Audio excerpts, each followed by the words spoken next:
I am a work in progress. I'm learning and currently aspiring to try to be a leader. Um, I can tell you when I first felt inspired to get involved, to try to start changing some conversations. I've been a part of the profession for 10 years, and in those 10 years, I had faced some boundaries, barriers, things that frustrated me about the profession, and I didn't really think anything of them. I thought it was just me. It was just the way the profession is. Maybe I just need to just suck it up and deal with it.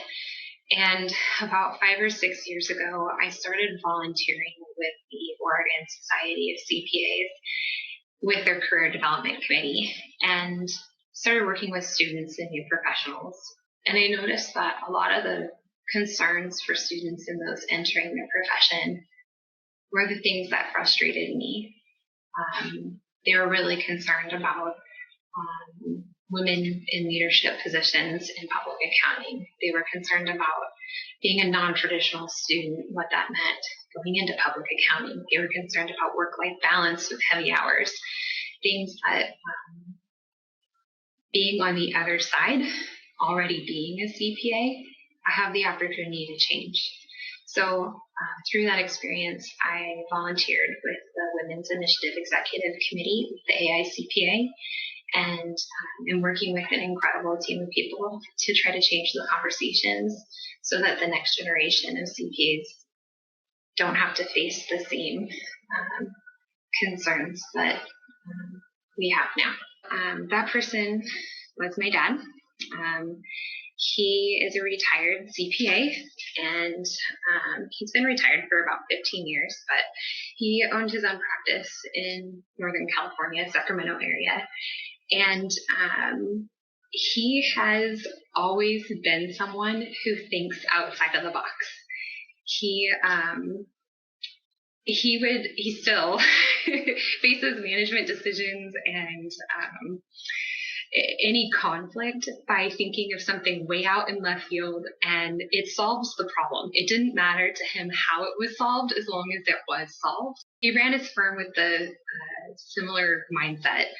He worked really hard to create a culture of flexibility and support with his employees, and he had so many women employees, particularly young moms, and bragged about keeping top talent at his firm because he was able to be so flexible.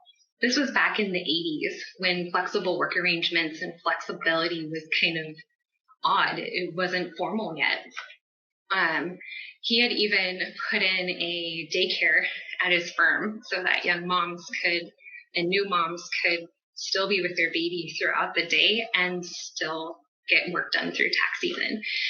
The person who is inspiring my future career path is my daughter. She is a very energetic, almost 3-year-old. She inspires me to think differently, to keep moving forward and try to make the future a good place for her to be in. A leader is somebody who actively seeks the good, the strengths, and the abilities in others, and then intentionally finds ways to make others shine in their own special way.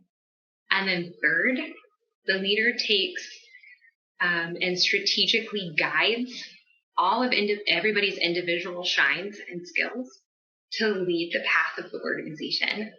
So by my definition, a leader is someone who is not static. It's very active.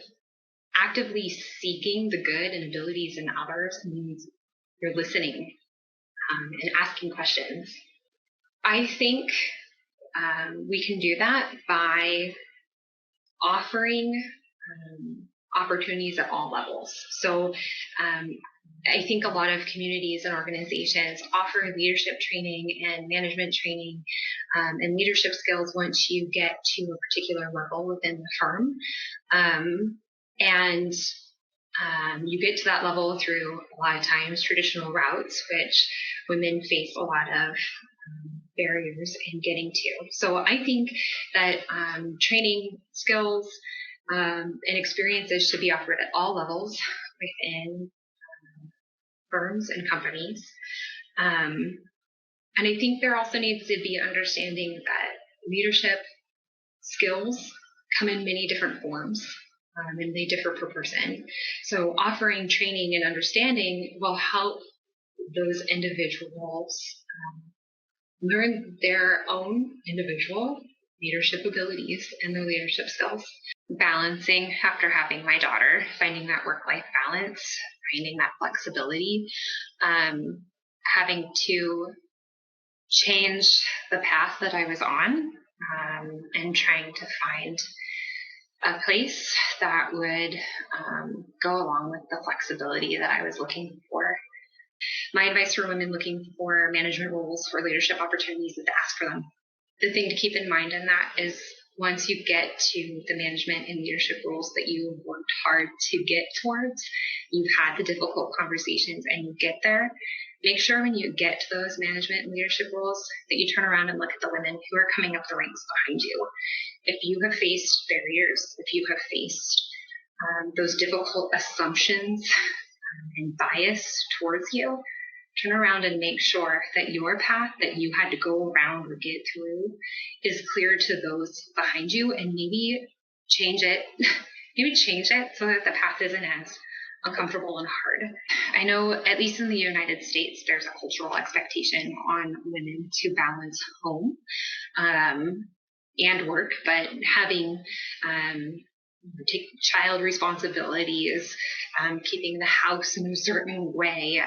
There's a culture aspect to that, and I think that overflows into employers' perspectives of women and offering them opportunities. So it overflows into offering opportunities to women because I think a lot of times employers, men and women in leadership positions in firms, place an assumption on women in the workplace, particularly working moms. They put an assumption on what they can handle and what they're looking for. I think the assumptions are full of good intentions, that employers think, oh, I can't offer that to her. She'll be just totally overwhelmed with it. She's got 3 kids at home.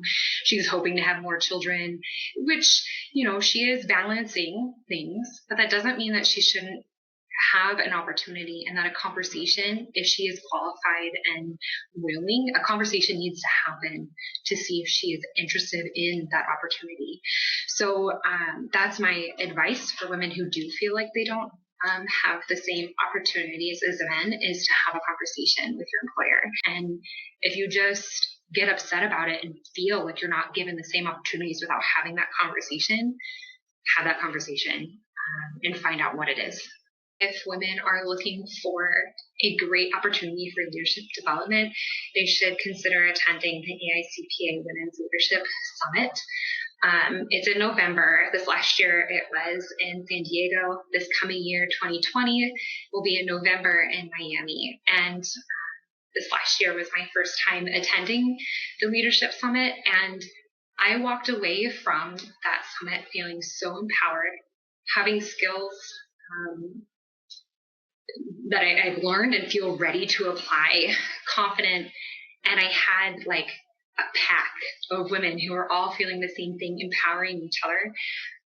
The energy from that was fantastic and definitely helped with my leadership development, but also created that support system to help keep moving forward in the direction that I want. So I recommend that women attend the AICPA Women's Leadership Summit.